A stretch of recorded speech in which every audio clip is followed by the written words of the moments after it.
Hello everybody, what's going on? Jerome here, and I have for you some Dungeon Runner gameplay, and from now we are about to do dungeon number 7 out of all of them. We finally beat number 6, or I guess we'll say beat it, even though we kind of cheated. We'll pretend that I beat it legitimately, and this is going to be my first attempt on dungeon number 7, so wish me luck here. I have a feeling it's going to be very challenging considering this is the hardest one there is. It's basically ranked pro, I'm pretty sure.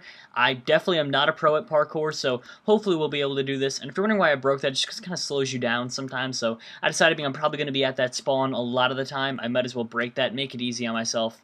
And, what the heck? Wow, see, I like this kind of. It's more a little bit, it feels a little more free-roamy because it doesn't seem like there's really like a set pathway.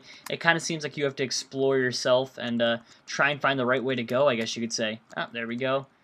Well, I have a feeling that we're supposed to jump over here. Holy crap, that was close. And then, wow, okay, yeah, so this one's pretty interesting then. Because unlike the other ones, where it kind of has like a set pathway, this one is really just kind of all about which way. I mean, obviously there's a way you're supposed to go, but it also seems like it's a little bit of just kind of free roam and just trying to do your own pattern. I like that. But hey, we'll see what happens. One thing I also just noticed is that it seems like it's just kind of normal lava there, but not that far across from places. It seems like if I was to fall down, I could kind of find a little bit of shelter sometimes and jump on different platforms to survive. I don't know for sure, that's just the way it seems, and I hope it's like that, because that means that basically you can use it as like checkpoints, so like if you were to fall off, you can just swim your way in the lava back to the other one. At least that's the way it seems. Now, because this is the last mission, I gotta ask you guys, do you know of any good, yet kind of short, like 10-part different little Minecraft Let's Play adventure maps that I could try out? Because I'm gonna need a new one after this Dungeon Runner Let's Play, so I'm looking for them. If you guys do, be sure to start commenting with them. And come on, so close. No, I couldn't make it there. That's alright. It's a little sad we're stuck on that one jump, but it's not even like it's a really difficult jump. That jump kind of seems a little simple, and it doesn't take long to get back there. It takes about 45 seconds, which is one reason why I love Audacity, because with my current recording software, it never tells me how long the video is going on for, but with Audacity, I can kind of look and go, I've been filming for 2 minutes, and what is that now? 15 seconds just about, and it's like, oh, look at that, it is. So, I don't know, I like it. I think it's pretty nifty being able to do that with Audacity. I like that. Oh god, come on. Barely made that jump. That's a little sad when you barely make a jump. The problem with that one jump, though, is that initially I'm afraid I'm going to run into the lava, not off of the landing, but off of, like, the initial jump I'm afraid I'm going to. And holy crap. Okay, so I guess we're... Wow, I don't know if we're making it far or what the deal is, but apparently we're... Oh, God, I just got denied. I spoke too soon. Oh, my God, How? I mean, maybe I shouldn't question it, but wow, I can't believe I managed to survive, and that lava is scaring me, how it just rises up like that. But still though, Jesus, how did I even end up doing that? I'll take it. I'll take whatever I can get. Any kind of good fortune I can get, I'll take. Alright, let's try and see. Shift around the wall. Anything? No, there's nothing really of use there. Let's just jump there, then make it easy on ourselves and go over here. Does pushing the platform do anything bad? Okay, good. Doesn't. I thought it maybe made the lava flood or something like that and made me really sad. But I think it's just there to hold the lava in place. Do I want to drop down there? Yeah, I don't think I have a choice, do I? Yeah, I'm pretty sure I don't really have a choice here. I'm going to have to drop down here and... Oh, God. Come on. Wow, that was pretty close. Alright, let's jump across to here. Alley-oop. Oh, my God. Jeez, yeah, we're making it pretty far on this, I think. Wow, I mean, this is... for a pro course, this is not as difficult as I expected. Oh, this is where the difficulty comes into play. What the hell? So I click that, and the platforms spawn there, and as soon as I get off, they disappear pretty quick. Okay, if I'm going to do this, I'm going to have to break that ivy then. We're going to do this my way if I have to do this. So, ivy, you've got to go. And look at that, the way the ivy hangs on some of the walls, I have a feeling we could cheat this level a little bit. I'm feeling good about that, actually. I think there's a good chance. Alright, let me just make sure so I know where to jump. There, then there, then there. Okay. This one gives you a decent amount of time to do it, too, which is cool of it. Oh my god. Ah! No, please, por qué? Ah, I guess I didn't time that one correctly. Oh well, we'll get back there and we'll try and time it. Unlike all the other redstone timers, this one doesn't seem to be as broken as the others. A lot of the other ones kind of seem like they had massive problems, like that wouldn't make them work, or just game-breaking problems. And that one just kind of makes it seem like it's possible, just not that big of a deal. I don't know, could just be my imagination, but that's definitely the way it seems.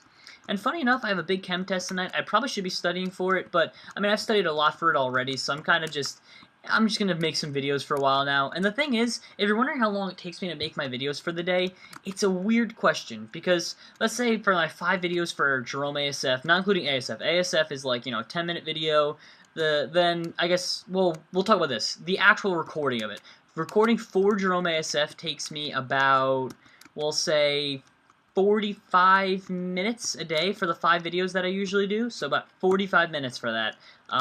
That's just, with the filming. Then you have the in-between time where you have to find what game you're going to record, maybe you have to find the Flash Player link of it, load it all up, do all that. So in the end, we'll put it at about an hour. So it's about an hour of actual recording time and, like, footage to sift through, which isn't so bad. It's probably, just about an hour, which isn't so bad. And then if you're wondering what the rest of it is, editing time-wise, I mean, this is why it's hard to say. Like, when people ask me how long do I work a day, it's really hard to answer, because then the longest part is importing the videos to, like, my editing software, exporting it from the editing software when it's done. All that takes the most amount of time. But the thing to consider is that when that's occurring, that is a process that you don't take part in when you're pressing the export button. Like, the editing itself, I probably spend only about, like, 10 minutes total editing. So editing and actual filming, an hour and 10 minutes maybe. And then the thing is, though, where it actually starts taking time is when you're exporting it. And it's like, that's a process you don't have to take part in. So it takes about maybe, we'll say, I don't know, I don't want to go too far out here. We'll say in total, all the exporting and importing, an extra 2.5 hours, and then you have all the upload time. But the thing is, that's time you could spend doing other things. So pretty much I'm exporting, importing, and uploading videos for the most part all day on a 5-video day. But it's not like I'm doing anything. Like, I press the button and it does it for me. I just have to be in the area to do it, which surprisingly may be a little more challenging than you think. It's annoying having to, because you have to be in the general area. So the options are for me, especially being I'm at college, say I want to go out on the weekends, options are wake up early and start uploading then. That way by the time, like, people actually want to hang out, I'm good. Or I have to stop back at my room and upload it then, which, you know what I mean, and then go back out. So it's kind of like a break in between.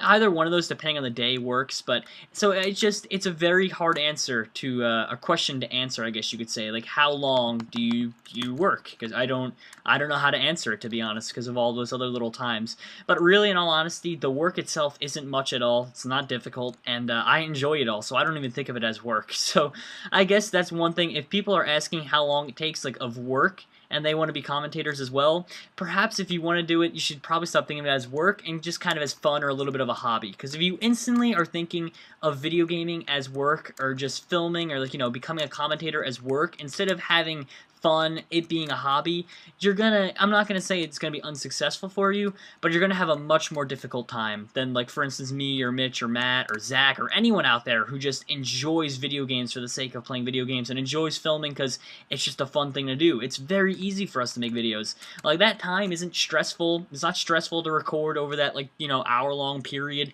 That's like a good break from the day. It just kind of gets me away from everything. I don't gotta study, don't have to worry about school, don't have to worry about this, that. I'm in my zone. I get to play video games, commentate, and it's like a part of me. So I guess that's kind of my little spiel about commentating, people's questions, things like that. I just had to address that because people always ask me, and Dungeon Runner just seemed like the good place to answer it. Considering I think that's the most viewed series on my channel. People seem to like this more than anything else. Flash Player Mania is pretty close, depending though. It's weird about Flash Player Mania is it spikes at the beginning of a new game. Oh, Pokemon Tower Defense actually gets some good viewership too. I don't know. It's a combination. Those are 3 of my series running on my channel. But one thing with Flash Player Mania, it always spikes viewership in the first episode or 2 episodes of a new game that I'm doing, and then it doesn't decrease ridiculously. It just, like, it'll start off, say, like 5,000 to 6,000 viewers for those first parts of that new game, and then by the end of that game that I'm playing, it'll usually only have a following of about 3,000, maybe 2.5, 3,000 people, which is still great, but it's just a funny trend that I've noticed.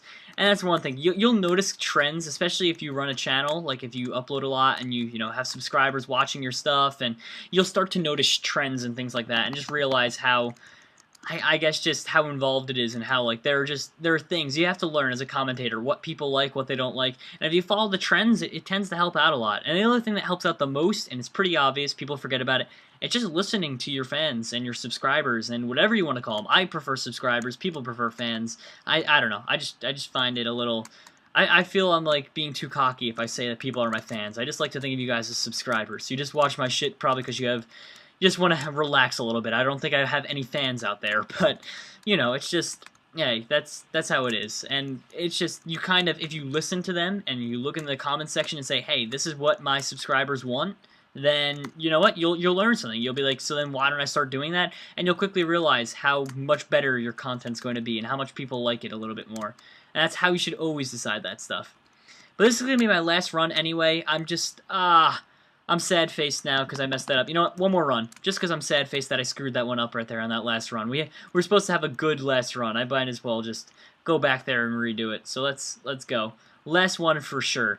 And what I'm going to do once again is I'm going to do 5 total parts on here. Otherwise, after the 5 parts, what I'm going to start doing is I'm going to cheat my way through it. So after I finish a jump, or any kind of jump at all, what I'm going to do is I'm going to place blocks around it so that it's like officially done, that when I die, I can just respawn and run across it. That way, it kind of makes it a little bit easier. And I'm also going to try and make like little checkpoints for myself, things of that nature, so that I can kind of get through it a little quicker. But I'm only going to start doing that after the 5th part of this. So probably by part 7 will be done, or part 7 of, you know, this map. I mean, it's probably going to be part 22 or something of Dungeon Runner. I don't even know. I lose track of what episode we're on for that. I think this is episode 16. And oh man, I hate when I have the lava damage being done to me. Oh, I made that jump anyway. That's one thing I've learned how to do, is make the jumps even when you're taking lava damage. And oh, we're at the dreaded part again. We somehow have to make it across to that platform there. I'm not sure how that's gonna happen, but let's go. You ready for this, guys? We got this. Here we go. Alley-oop. No, I missed it. Oh, porque. Alright, well anyway guys, thank you all for watching. Hope you all enjoyed, and be sure to subscribe for more content. And stay tuned for more in the future. Good night, everybody. Also, be sure to tell me, is that jump possible? I can't even tell. I don't know. Maybe the redstone's broken for it. Oh well. Good night, everybody.